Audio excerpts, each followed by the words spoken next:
শুভ সকাল বন্ধুরা, সকলে কেমন আছেন? আশা করছি সকলে ভালো আছেন, সুস্থ আছেন। আপনাদের ভালোবাসার ভগবানের আশীর্বাদে আমার পরিবারেরও সকলে ভালো আছে। এখন বাজে সকাল 7:30। এখন থেকে আজকের ব্লগটা শুরু করছি। উঠেছি প্রায় 6:45 নাগাদ। তো নিজে ফ্রেশ হয়ে ছেলেকে ফ্রেশ করিয়ে ওকে খাইয়ে আমি একটু চা খেয়ে চলে এসেছি ওপরে কাজটাই সবার আগে সেরে নেব। আর আজকে আছে হাটের দিনে এমনিতেই একটু দেরি হয়ে যায়, আমি আর ওপরে উঠতে একদমই টাইম পাবো না। আর ওপরের কাজগুলো আমার করতে অনেকটাই দেরি হয়ে যাবে, সেই জন্য আগে ওপরের কাজটা সেরে নিচ্ছি। বিছানাটা গুছিয়ে নিলাম, তার সাথে জানালাটাও খুলে দিলাম। যেহেতু নিচে থাকি, জানালাটা না খুললে হয় না, দরজাটা তো বন্ধই থাকে।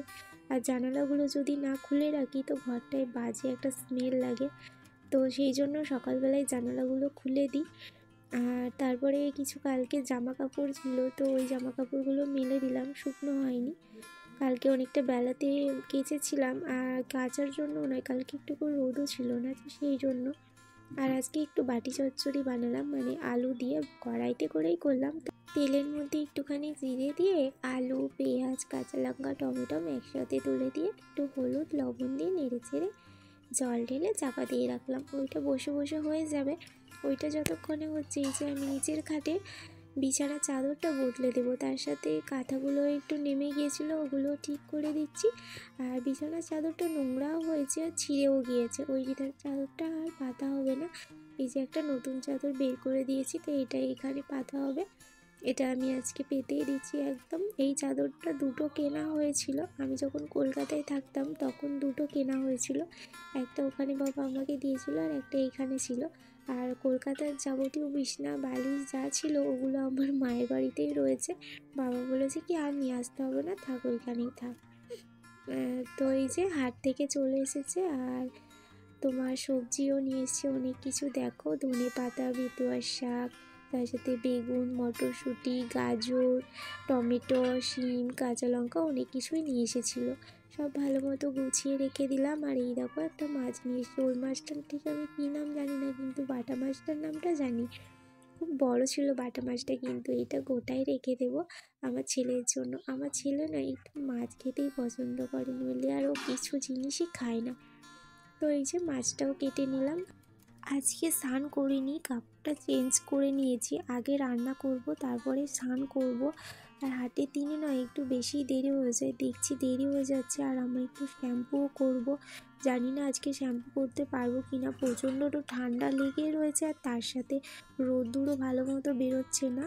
তো ভাতটা ওইদিকে বসিয়ে দিয়েছি, আর বেতুয়ার শাকটা কেটে নিলাম। রসুন ফোড়ন দিয়ে বেতুয়ার শাকটা ভাজবো, আর বেশি করে রসুন দিয়ে বেতুয়ার শাক ভাজলে না ভীষণ সুন্দর খেতে লাগে।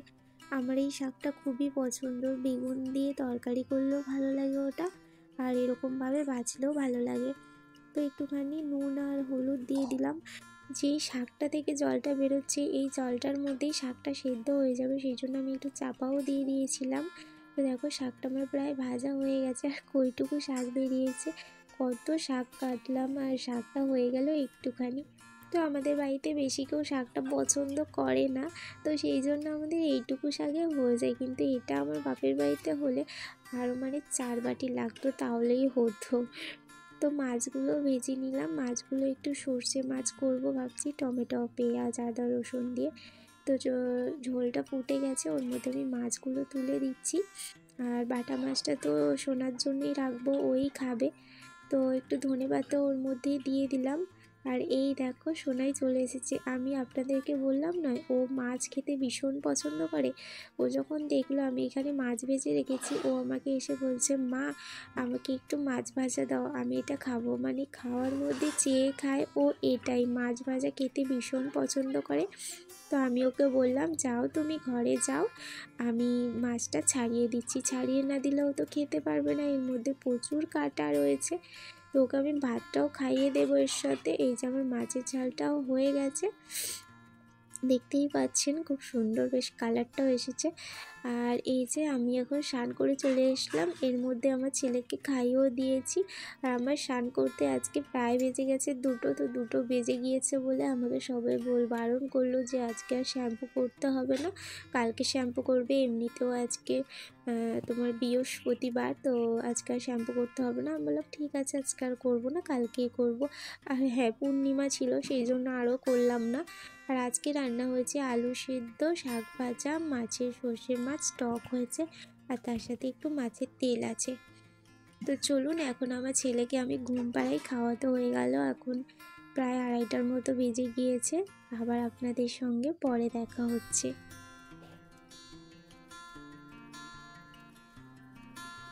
প্রত্যেক দিনের তো সেই আমার একই রুটিন, ঘুমাতে যাব, তারপরেই আসবে পার্লারের কাস্টমার। সেরকম প্রত্যেক দিনের মতো আজও এসেছিলো।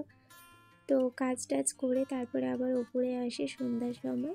বিছানাটা গুছিয়ে নিলাম। আমার তো এলোমেলো জিনিস একদমই ভালো লাগে না, তো সেই জন্য ওপরে এসে আগে জানলাগুলো বন্ধ করে দিয়ে বিছানাটা গুছিয়ে নিয়ে নিচে এসে এই যে চানাচুর কেনা হয়েছিল 2 প্যাকেট, তো ওটাই আমি ঢেলে দিলাম। আগের চানাচুরটা শেষ হয়ে গেছিলো, তারপরে আমাদের চা খাওয়া হয়ে গেছে।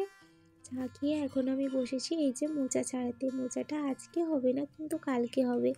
আর এই মোচা ছাড়াতে কতটা ঝামেলা সেটা তো আপনারা অনেকেই জানেন, প্রায় যারা করেন তারা তো জানবেনই।